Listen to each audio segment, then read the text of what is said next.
சட்டம் உங்களுக்காக நண்பர்களுக்கு வணக்கம். இன்றைய பதிவில் நாம் தெரிந்து கொள்ளவிருக்கும் தகவல் பவர் டாக்குமெண்ட் பற்றி தான். ஒருவர் பவர் ஏஜென்ட்டாக ஒருத்தரை நியமித்த பிறகு அந்த பவர் ஏஜென்ட் ஆனவர் காலமாகிவிட்டால் அந்த பவரினுடைய நிலை என்ன அப்படின்னு பார்த்தீங்கன்னா, பவர் யார் எழுதி கொடுக்குறாங்களோ அவங்க உயிரோடு இருக்கிறதுனால அவங்க வேறொருவரை பவர் ஏஜென்ட்டாக நியமிக்கலாம்.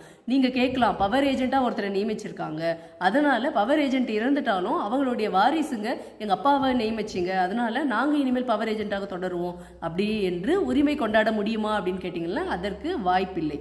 பவர் யார் கொடுத்தவங்களோ அவங்க ஆட்டோமேட்டிக்காக பவர் ஏஜென்ட்டாக ஒருத்தரை நியமிக்கிறோம் இல்லைங்களா, ஆட்டோமேட்டிக்காகவே அந்த பவர் செல்லாது இல்லைங்களா. ஏன்னா யாருக்கு நம்ம கொடுக்குறோமோ அவங்க இறந்துடுறாங்க, அதனால் அந்த பவருக்கு அர்த்தம் இல்லாமல் போய் விடுகிறது. அதனால் சொத்துக்கு சொந்தக்காரர் அவர் வேறொருவரை பவர் ஏஜென்ட்டாக நியமித்துக் கொள்ளலாம், அல்லது அவரே அந்த சொத்தை விற்பனை செய்யக்கூடிய அதிகாரம் அவருக்கே தன்னால் வந்து விடுகிறது.